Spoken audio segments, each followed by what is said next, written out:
this video, we are going to be talking about electricity laws. Then we'll consider Ohm's law.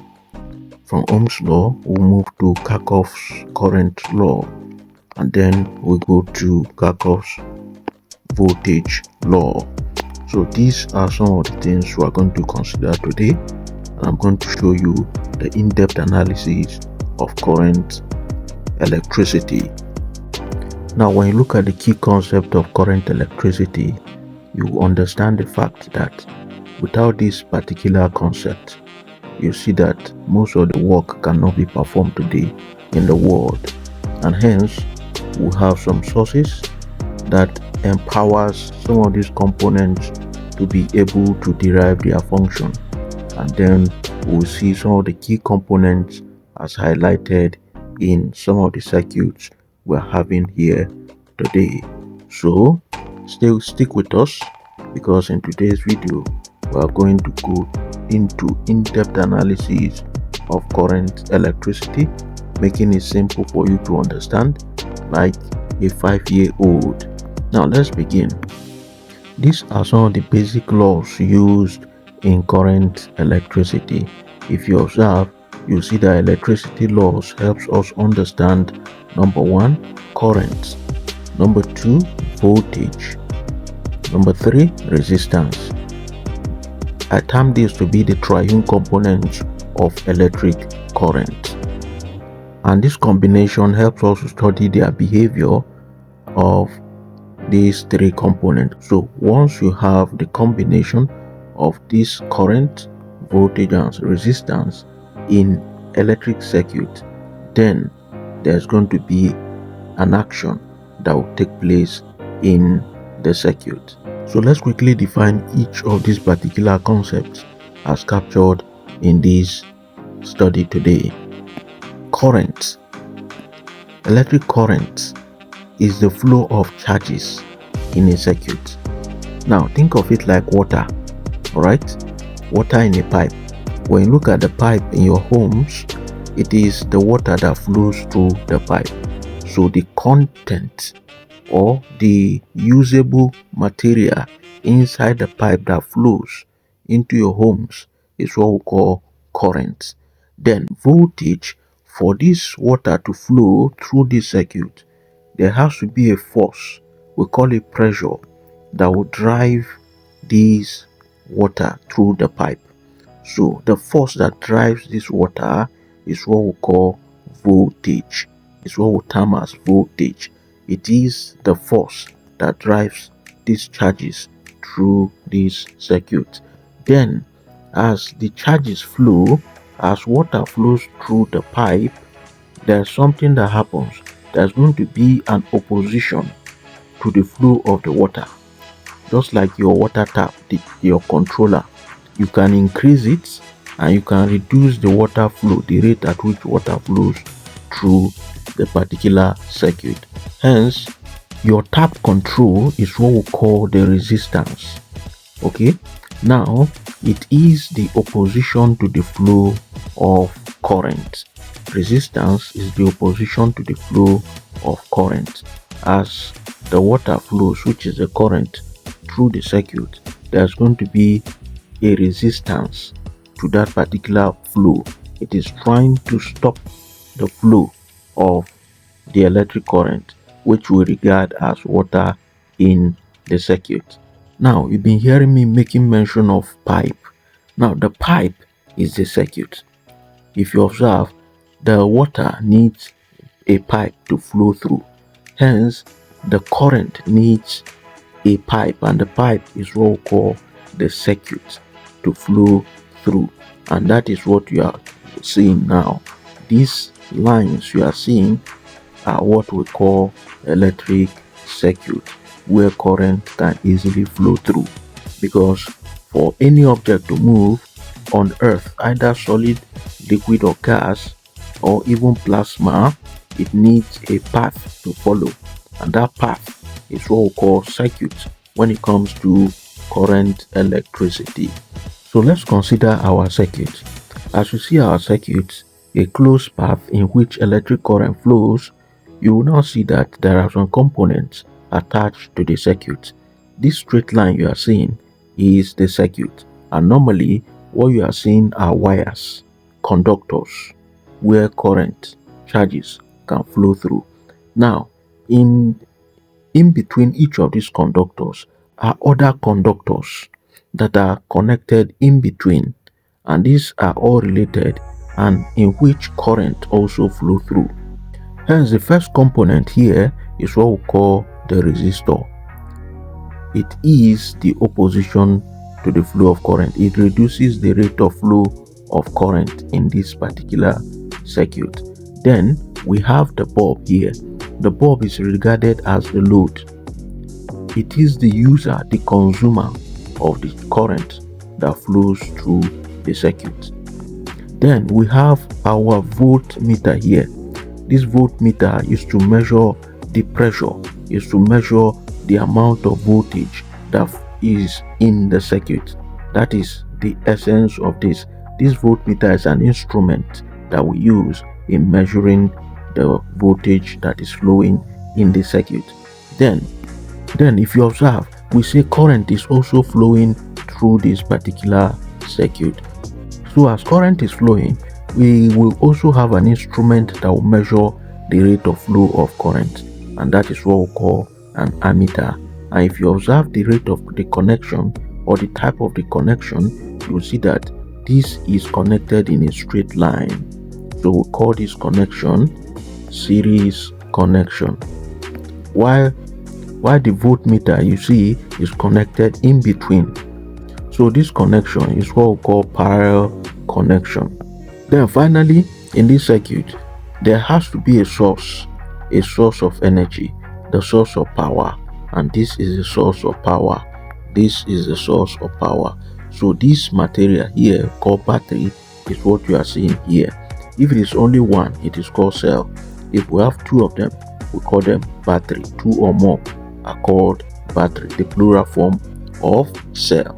Now, if you observe, you are going to see a symbol here, a sign of positive and negative. It means current flows through the positive and then into the negative. Hence, you can see the arrowhead. You can see the arrowhead showing you the direction of the flow of charges, which is current. Before I leave you, we have something here, a component here, and this component is called a switch. It is used to make or break the circuit. It is used to control the circuit. It is the controller to the flow of charges in this circuit. So, looking at this circuit, you can see that this circuit is both series and parallel circuit. Please take note of this particular stuff. Now, in real life, this is your resistor. This symbol you are seeing here is this. This is what we call the resistor. Now, there are three laws that govern this electricity. We have law number 1, we call it the Ohm's law. Law number 2, we have Kirchhoff's current law, KCL. Law number 3, we have Kirchhoff's voltage law, which is KVL. These are the three laws that governs electric currents based on this study today. Now let's begin with Ohm's law. Ohm's law states that for a conductor, which is the path at which current flows at a constant temperature, if the temperature remains constant, then current is directly proportional to the voltage across it. It means that current is directly proportional to the voltage across it. If you observe, something becomes constant, and that thing that is constant is the resistance. Resistance is constant in the flow. Take resistance like the friction that happens. Friction in between two bodies is the same, is similar to what we call resistance when it comes to electric current. Now, mathematically, this means that V is directly proportional to I, and so V equals Ki, where K equals the resistance. If you substitute that, then we have V equals IR. This is your formula. Hence, we have this equation of Ohm's law. V equals IR. The R here is constant. For Ohm's law, if you are going to plot a graph of voltage against current where resistance becomes constant, then we are going to have this particular shape.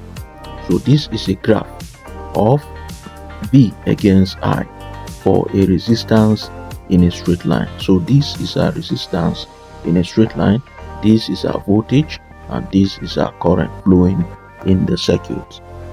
So V represent voltage, I represent current, and R represent resistance in the circuit. Now let me take you back to this diagram. If you observe, you can see that this is called resistor. The component is called resistor, while the function is called resistance. Resistance is the ability of a resistor to impose opposition to the flow of current. So the component is called resistor, while the function is called resistance. Then we move to what we call Kirchhoff's current law. At any junction, the junction is the center, the point that is joining many points, and we call it node. The sum, the totality of currents, different currents entering the node, equals the sum of currents leaving the node. So you must take note of entering and leaving. The summation, everything must be equal to 0. That is what the law is telling you. Hence, if you observe, you check the arrowheads. You see the arrowhead is pointing inward. This arrowhead is pointing inward. This arrowhead is pointing inward. While this arrowhead is pointing outward, this arrowhead is pointing outward. Hence, using Kirchhoff's current law, which is KCL, we now have the one entering I1. Since it is entering, we say plus. Then I3 is entering, then plus. I4 is entering. So these three are entering. They are equal to I2 is leaving the node, I5 is leaving the node.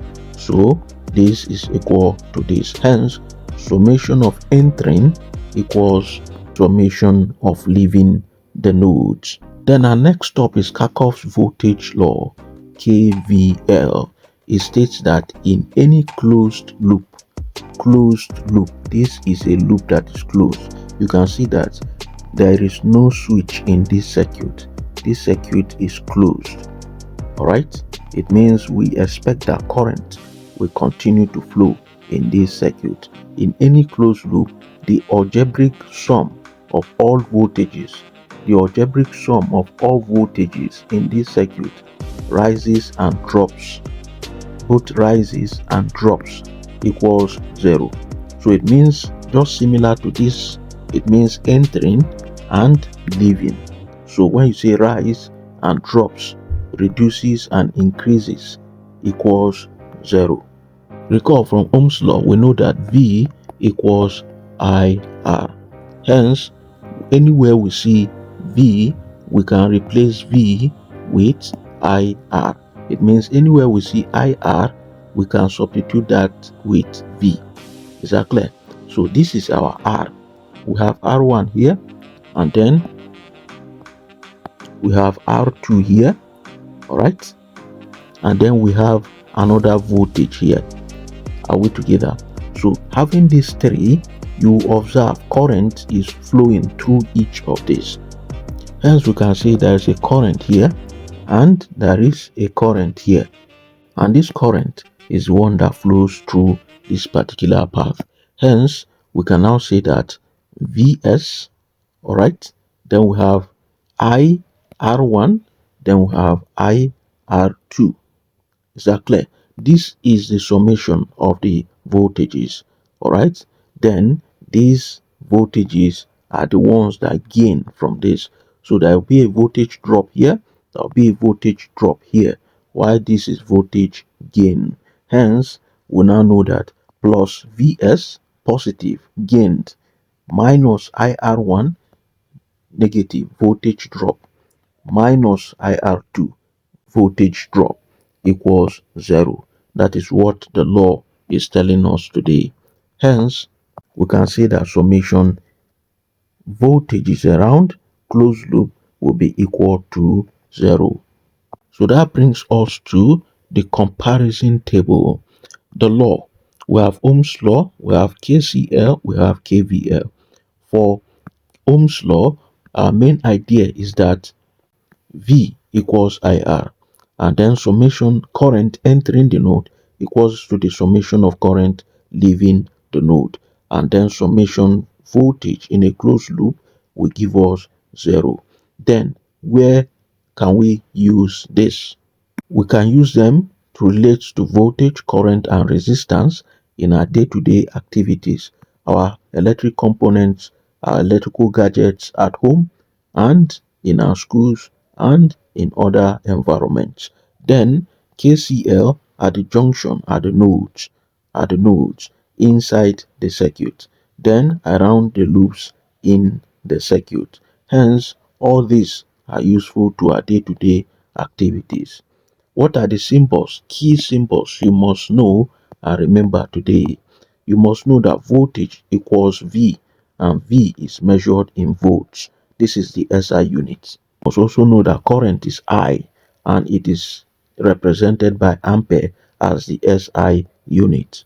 Lastly, you must know that resistance is R, and it is measured in ohms. So these are the circuit symbol for voltage. This is the circuit symbol for current. This is the circuit symbol. This is the circuit symbol for ammeter used in measuring current. And this is the circuit symbol for resistor in a circuit. Hence, the applications. We use this for circuit analysis, all right, before the actual production of that circuit. We use them for home wiring. This idea is what guides us in the wirings in your homes.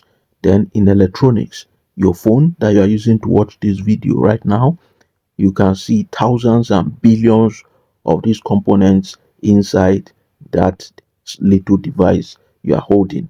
Then electrical engineering, we use all these concepts in our homes and in our day-to-day activities.